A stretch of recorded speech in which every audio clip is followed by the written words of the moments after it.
Voy a leer un fragmento de mi libro Orfeo Canta, Iniciación, Signo y Retorno, concretamente de la primera parte del libro, del capítulo Minotauro, que empieza con una máxima pitagórica que dice: ¿qué es lo más justo? Sacrificar. El fragmento de Minotauro que voy a leer se llama Epiménides.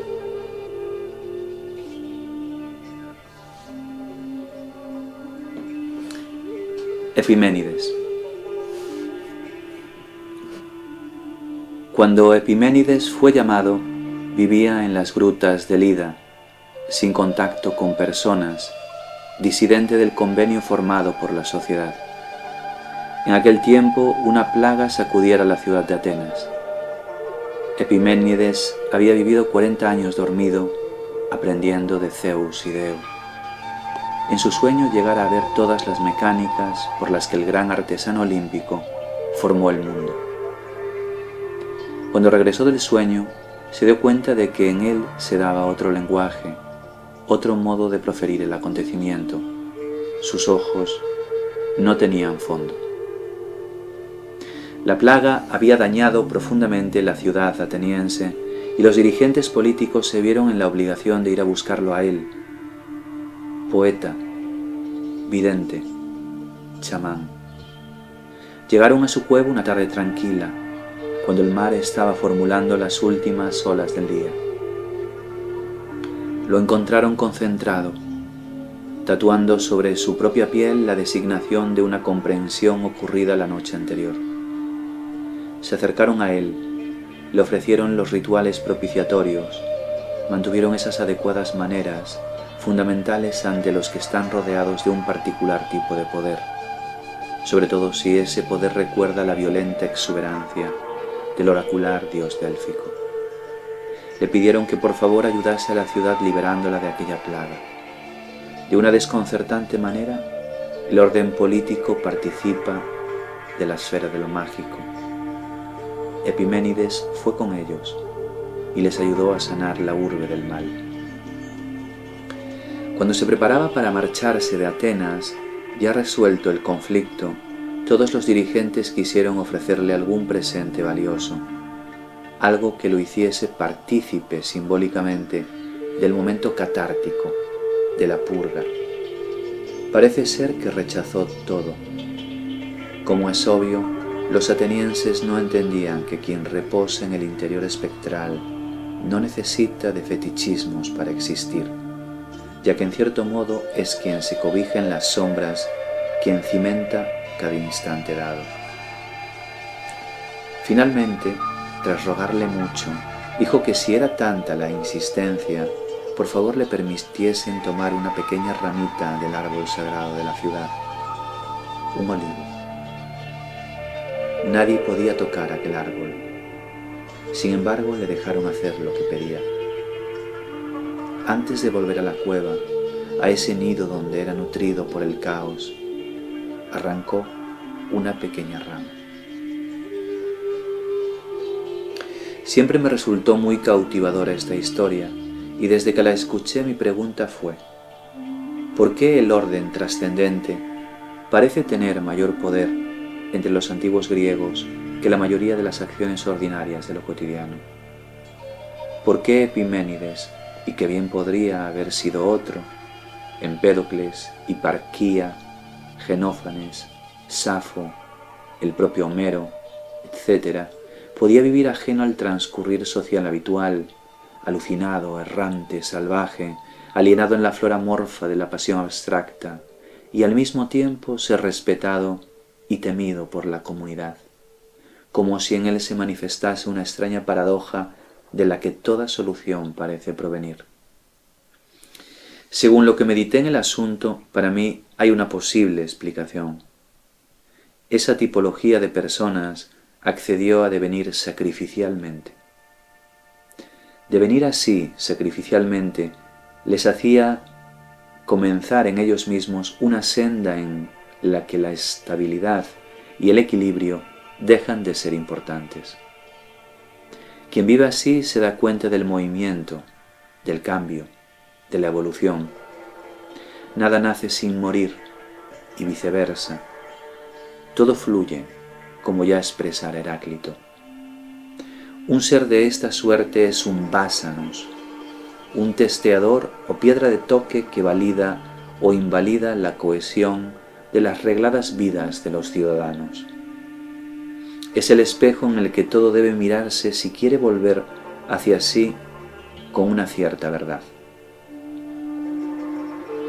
Quien deviene sacrificial, lo deviene porque acepta bailar una curiosa danza, en la que se muere en un vivir que se presenta innovación y claridad, se sufre en un gozo que emana autónomo y sin restricciones o tabús, se olvida para tener recuerdo del pasado o también del futuro, se desaprende para volver a conocer aquello que siempre estuvo presente. La ascensión deja de ser considerada como la construcción de zigurats, engrandecimientos heroicos, acumulaciones capitalistas o ascensiones a los recintos en los que un posible Yahvé le habla a un Moisés proclive. La ascensión empieza a emerger de un perpetuo descenso. Al devenir sacrificial, el ser se ofrece a un descenso que no finaliza nunca, pues en eso consiste la maravilla de la recursividad infinita. En ese sentido, Orfeo es el padre de los cantos, pero también el primer iniciador, el que funda la primera verticalidad autosacrificial. Siguiendo esa línea diría que todos aquellos seres atópicos participaban de ese relato, no del relato representado, sino de la vida que el mito porta, incluso antes de éste tener forma de párrafo, texto o letra. Sin necesariamente confesarse órficos, lo eran. Esa clase de gente renunciaba para tener, borraba para evidenciar, no estaba para hacerse presente.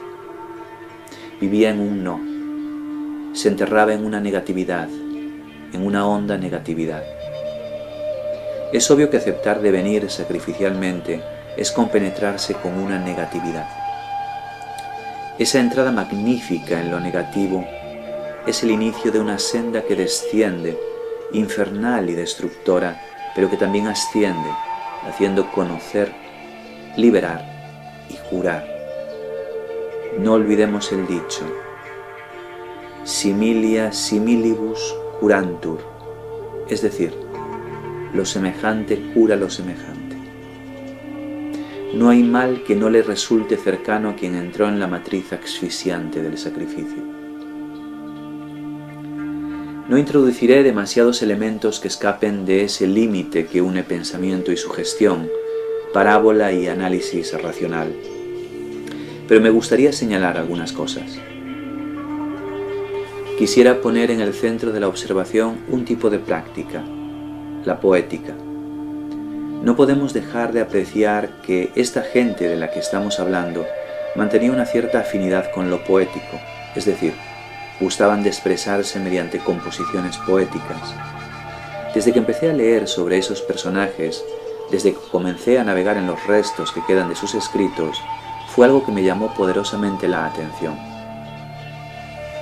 Por alguna razón vinculada con esto, íntimamente siempre conecté lo poético con lo cognoscitivo. Ellos también lo hacían.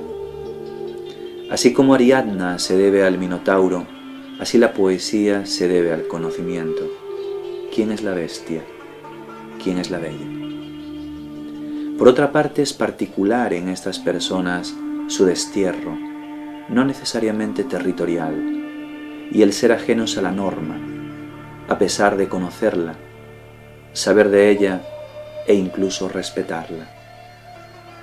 Podría parecer, observando con una cierta distracción, que esas personas habitaban esos no lugares a disgusto, como si viviesen desapaciblemente en un sitio peligroso, en un lugar lleno de daños y enfermedades. No negaré que posiblemente esto fuera así, pero algo de vivificador tenían que sentir para continuar estando en esos punzantes sitios espirituales. Sabemos, como hemos dicho, que en la antigüedad eran muy respetados. Eran vistos con admiración, pero también con desconfianza, recelo. Recordemos que Platón los quería fuera de la ciudad. Siendo una cuestión esta muy pensada a lo largo de los siglos, una hipótesis congruente sería la de entenderlos como ninfóleptos, seres raptados por las musas. Sabemos también, lo sabemos desde Osíodo, que las musas no son tan benignas como el neoclasicismo nos quiso hacer creer. En la musa convive lo beatífico con lo terrible, con lo feroz. Esa ferocidad de la musa hace que sobre el por ella poseído se yerga una maldición, un estigma. Sócrates, de hecho, habla con Fedro sobre la poesía bajo un plátano, en las afueras de la ciudad. Supongo que no querría perturbar a los dioses de la polis. ¿Quién sabe? Las realidades de las musas son difíciles de entender con mesura, sin enfebrecimiento. Es esa ausencia de normalidad la que hacía a estos poetas taumaturgos unos extranjeros al espacio del orden, de la disposición política habitual. Si en las musas convive lo feroz con lo sublime, es obvio que en los poseídos por ellas no puede darse sino una palabra descentrada, un decir no normativo, un éxtasis que se expresa rabioso. Ese descentramiento, ese salir del arroyo común es la quebradura que acomoda en el ser humano el olvido del monolítico poder del soberano. ¿Qué es la democracia sino eso? El descentramiento de la palabra del rey. Entonces, si los poetas son los descentrados, ¿qué puede ser más terrible para el poderoso que el canto plural y desperdigante de quien no respeta la división formal entre lo público y lo privado, lo correcto y lo incorrecto, el bien y el mal, la vida y la muerte? ¿Qué terror es más grande para los que dominan la ley que el extático y frenético poeta? ¿No es vista la total ruptura de lo hegemónico en sus carcajadas báquicas? Esa quebradura, ese arreglo que descentra al monarca, conecta el discurso o la palabra con lo impensado. Y lo impensado gira sobre la comunidad política, sobre nosotros, en una giratoria realización de lo libre, que es un primordial fulgor acéfalo. El poeta, por tanto, participa de estas corrientes originarias. Precisamente eso es lo que lo hace temible, lo que lo aparta del canon, lo que lo lleva una y otra vez a repetir un descenso imposible de embridar.